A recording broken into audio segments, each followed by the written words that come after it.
श्री ऋणहर महागणपति स्तोत्रम्। ॐ स्मरामि देवदेवेश वक्रतुण्डं महाबलं षडक्षरं कृपासिन्धु नमामि ऋणमुक्तये महागणपतिं देवं महासत्त्वं महाबलं महाविघ्नहरं सौम्यं नमामि ऋणमुक्तये एकाक्षरम् एकदन्तम् एकब्रह्म सनातनम् एकमेवाद्वितीयं च नमामि ऋणमुक्तये शुक्लाम्बरं शुक्लवर्णं शुक्लगन्धानुलेपनं सर्वशुक्लमयं देवं नमामि ऋणमुक्तये रक्ताम्बरं रक्तवर्णं रक्तगन्धानुलेपनं रक्तपुष्पै पूज्यमानं नमामि ऋणमुक्तये कृष्णाम्बरं कृष्णवर्णं कृष्णगन्धानुलेपनं कृष्णपुष्पै पूज्यमानं नमामि ऋणमुक्तये पीताम्बरं पीतवर्णं पीतगन्धानुलेपनं पीतपुष्पै पूज्यमानं नमामि ऋणमुक्तये नीलाम्बरं नीलवर्णं नीलगन्धानुलेपनं नीलपुष्पै पूज्यमानं नमामि ऋणमुक्तये धूम्राम्बरं धूम्रवर्णं धूम्रगन्धानुलेपनं धूम्रपुष्पै पूज्यमानं नमामि ऋणमुक्तये सर्वाम्बरं सर्ववर्णं सर्वगन्धानुलेपनं सर्वपुष्पै पूज्यमानं नमामि ऋणमुक्तये भद्रजातं च रूपं च पाशाङ्कुशधरं शुभं सर्वविघ्नहरं देवं नमामि ऋणमुक्तये यः पठेत् ऋणहरं स्तोत्रं प्रातः काले सुधीनरः षण्मासाभ्यन्तरे चैव ऋणच्छेदो भविष्यति। ॐ स्मरामि देवदेवेश वक्रतुण्डं महाबलं षडक्षरं कृपासिन्धु नमामि ऋणमुक्तये महागणपतिं देवं महासत्त्वं महाबलं महाविघ्नहरं सौम्यं नमामि ऋणमुक्तये एकाक्षरम् एकदन्तम् एकब्रह्म सनातनम् एकमेवाद्वितीयं च नमामि ऋणमुक्तये शुक्लाम्बरं शुक्लवर्णं शुक्लगन्धानुलेपनं सर्वशुक्लमयं देवं नमामि ऋणमुक्तये रक्ताम्बरं रक्तवर्णं रक्तगन्धानुलेपनं रक्तपुष्पै पूज्यमानं नमामि ऋणमुक्तये कृष्णाम्बरं कृष्णवर्णं कृष्णगन्धानुलेपनं कृष्णपुष्पै पूज्यमानं नमामि ऋणमुक्तये पीताम्बरं पीतवर्णं पीतगन्धानुलेपनं पीतपुष्पै पूज्यमानं नमामि ऋणमुक्तये नीलाम्बरं नीलवर्णं नीलगन्धानुलेपनं नीलपुष्पै पूज्यमानं नमामि ऋणमुक्तये धूम्राम्बरं धूम्रवर्णं धूम्रगन्धानुलेपनं धूम्रपुष्पै पूज्यमानं नमामि ऋणमुक्तये सर्वाम्बरं सर्ववर्णं सर्वगन्धानुलेपनं सर्वपुष्पै पूज्यमानं नमामि ऋणमुक्तये भद्रजातं च रूपं च पाशाङ्कुशधरं शुभं सर्वविघ्नहरं देवं नमामि ऋणमुक्तये यः पठेत् ऋणहरं स्तोत्रं प्रातःकाले सुधीनरः षण्मासाभ्यन्तरे चैव ऋणच्छेदो भविष्यति। ॐ स्मरामि देवदेवेश वक्रतुण्डं महाबलं षडक्षरं कृपासिन्धु नमामि ऋणमुक्तये महागणपतिं देवं महासत्त्वं महाबलं महाविघ्नहरं सौम्यं नमामि ऋणमुक्तये एकाक्षरम् एकदन्तम् एकब्रह्म सनातनम् एकमेवाद्वितीयं च नमामि ऋणमुक्तये शुक्लाम्बरं शुक्लवर्णं शुक्लगन्धानुलेपनं सर्वशुक्लमयं देवं नमामि ऋणमुक्तये रक्ताम्बरं रक्तवर्णं रक्तगन्धानुलेपनं रक्तपुष्पै पूज्यमानं नमामि ऋणमुक्तये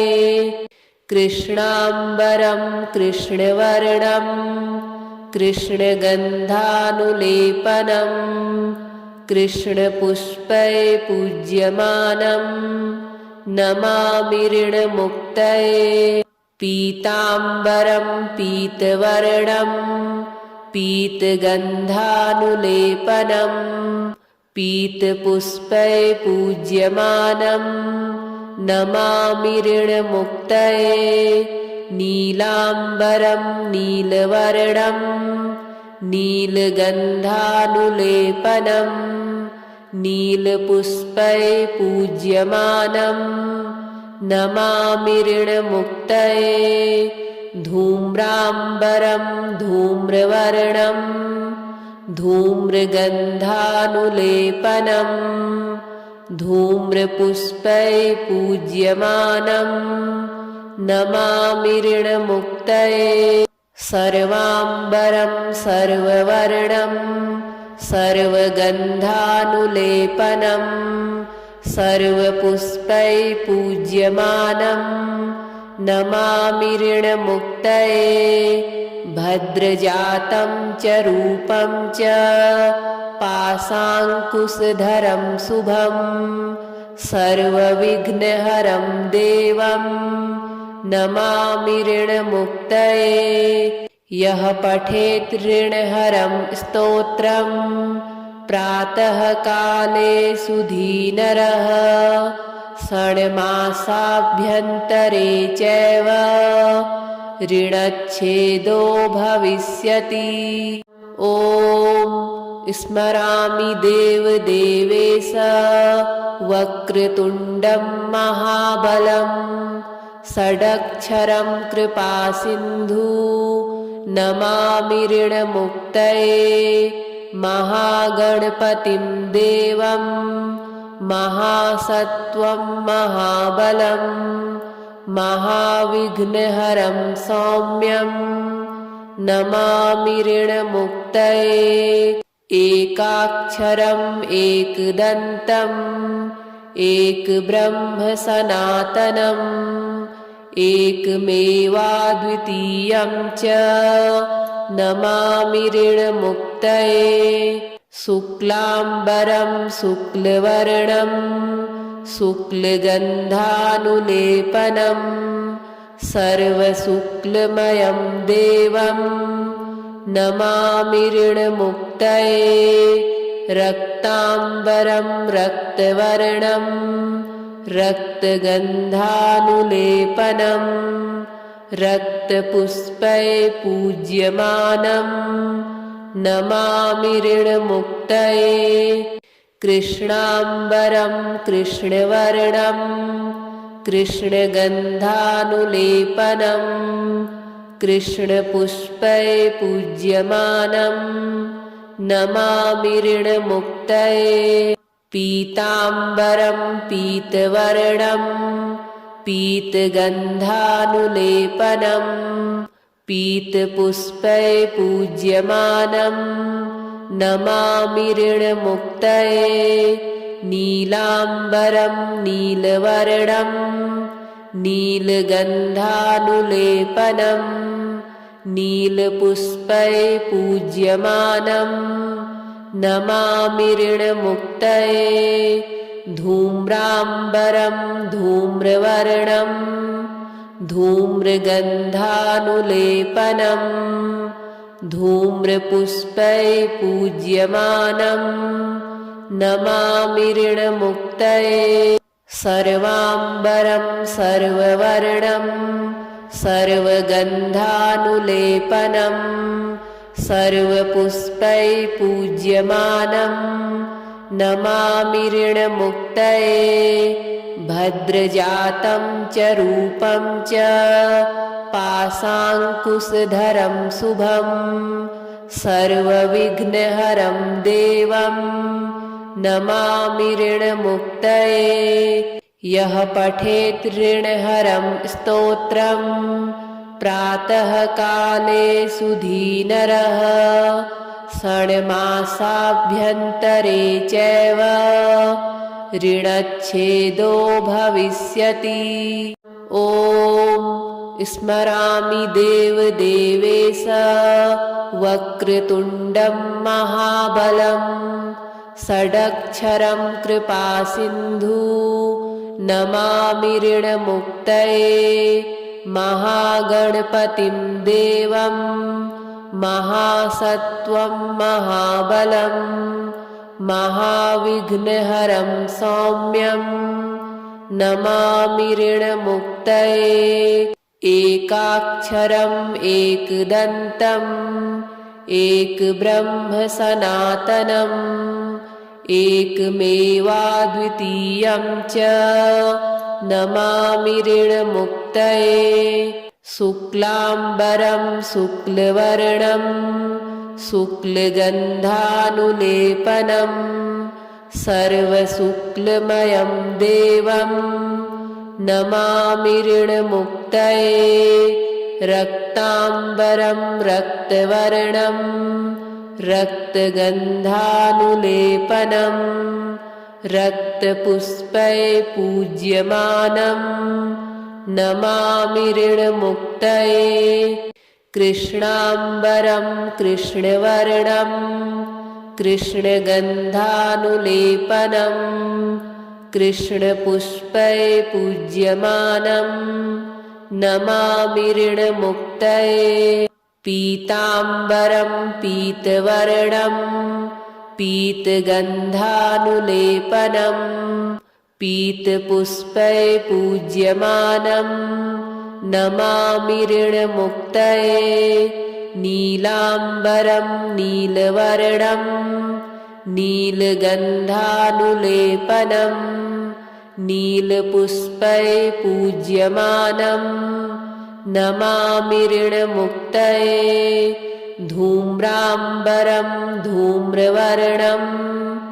धूम्रगन्धानुलेपनं धूम्रपुष्पैः पूज्यमानं नमामि ऋणमुक्तये सर्वाम्बरं सर्ववर्णं सर्वगन्धानुलेपनं सर्वपुष्पैः पूज्यमानं नमामि ऋणमुक्तये भद्रजातं च रूपं च पाशाङ्कुशधरं शुभं सर्वविघ्नहरं देवं नमामि ऋणमुक्तये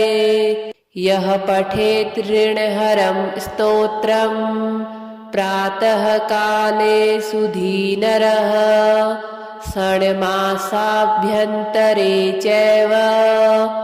ऋणच्छेदो भविष्यति। ॐ स्मरामि देवदेवेश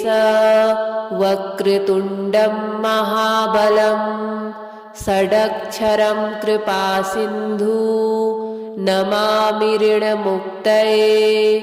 महागणपतिं देवं महासत्त्वं महाबलं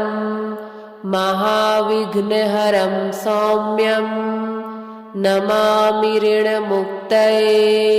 एकाक्षरम् एकदन्तम् एकब्रह्म सनातनम् एकमेवाद्वितीयं च नमामि ऋणमुक्तये शुक्लाम्बरं शुक्लवर्णं शुक्लगन्धानुलेपनं सर्वशुक्लमयं देवं नमामि ऋणमुक्तये रक्ताम्बरं रक्तवर्णं रक्तगन्धानुलेपनं रक्तपुष्पैः पूज्यमानं नमामि ऋणमुक्तये कृष्णाम्बरं कृष्णवर्णं कृष्णगन्धानुलेपनं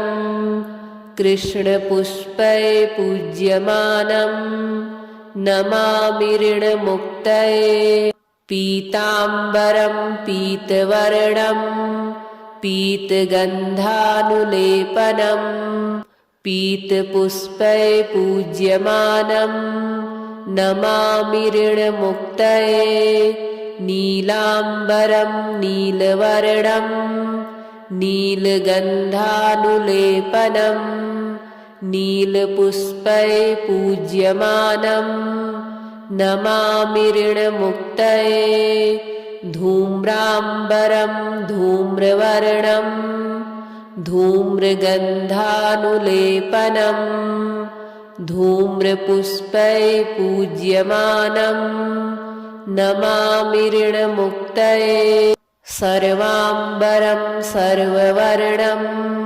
सर्वगन्धानुलेपनं सर्वपुष्पैः पूज्यमानं नमामि ऋणमुक्तये भद्रजातं च रूपं च पाशाङ्कुशधरं शुभं सर्वविघ्नहरं देवं नमामि ऋणमुक्तये यः पठेत् ऋणहरं स्तोत्रं प्रातःकाले सुधीनरः षण्मासाभ्यन्तरे चैव ऋणच्छेदो भविष्यति। ॐ स्मरामि देवदेवेश वक्रतुण्डं महाबलं षडक्षरं कृपासिन्धु नमामि ऋणमुक्तये महागणपतिं देवं महासत्त्वं महाबलं महाविघ्नहरं सौम्यं नमामि ऋणमुक्तये एकाक्षरम् एकदन्तम् एकब्रह्म सनातनम् एकमेवाद्वितीयं च नमामि ऋणमुक्तये शुक्लाम्बरं शुक्लवर्णं शुक्लगन्धानुलेपनं सर्वशुक्लमयं देवं नमामि ऋणमुक्तये रक्ताम्बरं रक्तवर्णं रक्तगन्धानुलेपनं रक्तपुष्पै पूज्यमानं नमामि ऋणमुक्तये कृष्णाम्बरं कृष्णवर्णं कृष्णगन्धानुलेपनं कृष्णपुष्पै पूज्यमानं नमामि ऋणमुक्तये पीताम्बरं पीतवर्णं पीतगन्धानुलेपनं पीतपुष्पै पूज्यमानं नमामि ऋणमुक्तये नीलाम्बरं नीलवर्णं नीलगन्धानुलेपनं नीलपुष्पै पूज्यमानं नमामि ऋणमुक्तये धूम्राम्बरं धूम्रवर्णं धूम्रगन्धानुलेपनं धूम्रपुष्पै पूज्यमानं नमामि ऋणमुक्तये सर्वाम्बरं सर्ववर्णं सर्वगन्धानुलेपनं सर्वपुष्पै पूज्यमानं नमामि ऋणमुक्तये भद्रजातं च रूपं च पाशाङ्कुशधरं शुभं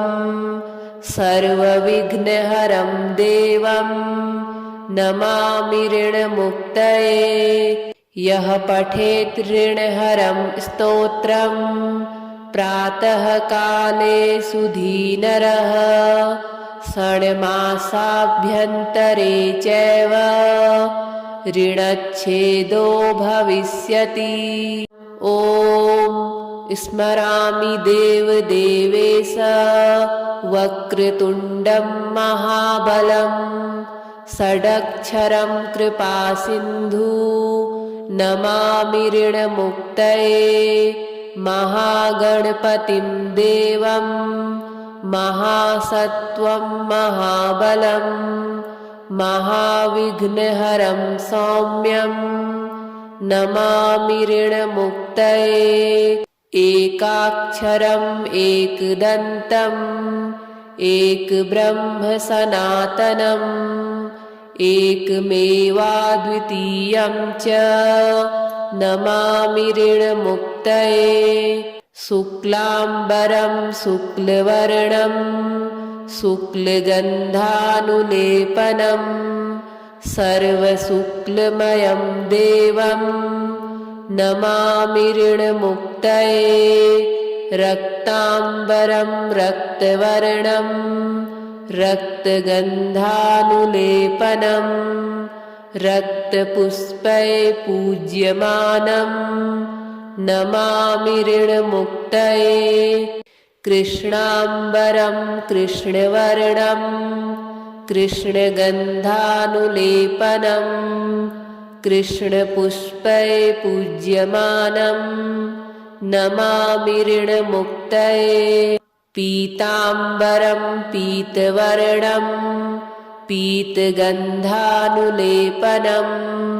पीतपुष्पै पूज्यमानं नमामि ऋणमुक्तये नीलाम्बरं नीलवर्णं नीलगन्धानुलेपनं नीलपुष्पै पूज्यमानं नमामि ऋणमुक्तये धूम्राम्बरं धूम्रवर्णं धूम्रगन्धानुलेपनं धूम्रपुष्पै पूज्यमानं नमामि ऋणमुक्तये सर्वाम्बरं सर्ववर्णं सर्वगन्धानुलेपनं सर्वपुष्पै पूज्यमानं नमामि ऋणमुक्तये भद्रजातं च रूपं च पाशाङ्कुशधरं शुभं सर्वविघ्नहरं देवं नमामि ऋणमुक्तये। यः पठेत् ऋणहरं स्तोत्रं प्रातःकाले सुधीनरः षण्मासाभ्यन्तरे चैव ऋणच्छेदो भविष्यति। ॐ स्मरामि देवदेवेश वक्रतुण्डं महाबलं षडक्षरं कृपासिन्धु नमामि ऋणमुक्तये। महागणपतिं देवं महासत्त्वं महाबलं महाविघ्नहरं सौम्यं नमामि ऋणमुक्तये। एकाक्षरम् एकदन्तम् एकब्रह्म सनातनम् एकमेवाद्वितीयं च नमामि ऋणमुक्तये। शुक्लाम्बरं शुक्लवर्णं शुक्लगन्धानुलेपनं सर्वशुक्लमयं देवं नमामि ऋणमुक्तये। रक्ताम्बरं रक्तवर्णं रक्तगन्धानुलेपनं रक्तपुष्पै पूज्यमानं नमामि ऋणमुक्तये। कृष्णाम्बरं कृष्णवर्णं कृष्णगन्धानुलेपनं कृष्णपुष्पै पूज्यमानं नमामि ऋणमुक्तये। पीताम्बरं पीतवर्णं पीतगन्धानुलेपनं पीतपुष्पै पूज्यमानं नमामि ऋणमुक्तये। नीलाम्बरं नीलवर्णं नीलगन्धानुलेपनं नीलपुष्पै पूज्यमानं नमामि ऋणमुक्तये। धूम्राम्बरं धूम्रवर्णं धूम्रगन्धानुलेपनं धूम्रपुष्पै पूज्यमानं नमामि ऋणमुक्तये। सर्वाम्बरं सर्ववर्णं सर्वगन्धानुलेपनं सर्वपुष्पै पूज्यमानं नमामि ऋणमुक्तये। भद्रजातं च रूपं च पाशाङ्कुशधरं शुभं सर्वविघ्नहरं देवं नमामि ऋणमुक्तये। यः पठेत् ऋणहरं स्तोत्रं प्रातःकाले सुधीनरः षण्मासाभ्यन्तरे चैव ऋणच्छेदो भविष्यति। ॐ स्मरामि देवदेवेश वक्रतुण्डं महाबलं षडक्षरं कृपासिन्धु नमामि ऋणमुक्तये। महागणपतिं देवं महासत्त्वं महाबलं महाविघ्नहरं सौम्यं नमामि ऋणमुक्तये। एकाक्षरम् एकदन्तम् एकब्रह्म सनातनम् एकमेवाद्वितीयं च नमामि ऋणमुक्तये। शुक्लाम्बरं शुक्लवर्णं शुक्लगन्धानुलेपनं सर्वशुक्लमयं देवं नमामि ऋणमुक्तये। रक्ताम्बरं रक्तवर्णं रक्तगन्धानुलेपनं रक्तपुष्पै पूज्यमानं नमामि ऋणमुक्तये। कृष्णाम्बरं कृष्णवर्णं कृष्णगन्धानुलेपनं कृष्णपुष्पैः पूज्यमानं नमामि ऋणमुक्तये पीताम्बरं पीतवर्णं पीतगन्धानुलेपनं पीतपुष्पैः पूज्यमानं नमामि ऋणमुक्तये नीलाम्बरं नीलवर्णं नीलगन्धानुलेपनं नीलपुष्पैः पूज्यमानं नमामि ऋणमुक्तये धूम्राम्बरं धूम्रवर्णं धूम्रगन्धानुलेपनं धूम्रपुष्पैः पूज्यमानं नमामि ऋणमुक्तये सर्वाम्बरं सर्ववर्णं सर्वगन्धानुलेपनं सर्वपुष्पैः पूज्यमानं नमामि ऋणमुक्तये भद्रजातं च रूपं च पाशाङ्कुशधरं शुभं सर्वविघ्नहरं देवं नमामि ऋणमुक्तये यः पठेत् ऋणहरं स्तोत्रं प्रातःकाले सुधीनरः षण्मासाभ्यन्तरे चैव ऋणच्छेदो भविष्यति। ॐ स्मरामि देवदेवेश वक्रतुण्डं महाबलं षडक्षरं कृपासिन्धु नमामि ऋणमुक्तये महागणपतिं देवं महासत्त्वं महाबलं महाविघ्नहरं सौम्यं नमामि ऋणमुक्तये एकाक्षरम् एकदन्तम् एकब्रह्म सनातनम् एकमेवाद्वितीयं च नमामि ऋणमुक्तये शुक्लाम्बरं शुक्लवर्णं शुक्लगन्धानुलेपनं सर्वशुक्लमयं देवं नमामि ऋणमुक्तये रक्ताम्बरं रक्तवर्णं रक्तगन्धानुलेपनं रक्तपुष्पैः पूज्यमानं नमामि ऋणमुक्तये कृष्णाम्बरं कृष्णवर्णं कृष्णगन्धानुलेपनं कृष्णपुष्पैः पूज्यमानं नमामि ऋणमुक्तये पीताम्बरं पीतवर्णं पीतगन्धानुलेपनं पीतपुष्पैः पूज्यमानं नमामि ऋणमुक्तये नीलाम्बरं नीलवर्णं नीलगन्धानुलेपनं नीलपुष्पैः पूज्यमानं नमामि ऋणमुक्तये धूम्राम्बरं धूम्रवर्णं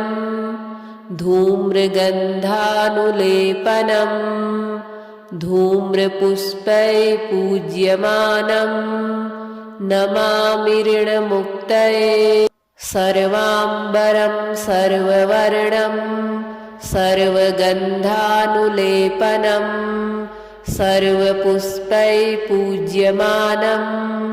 नमामि ऋणमुक्तये भद्रजातं च रूपं च पाशाङ्कुशधरं शुभं सर्वविघ्नहरं देवं नमामि ऋणमुक्तये यः पठेत् ऋणहरं स्तोत्रं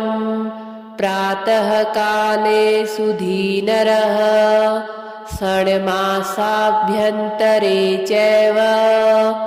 ऋणच्छेदो भविष्यति।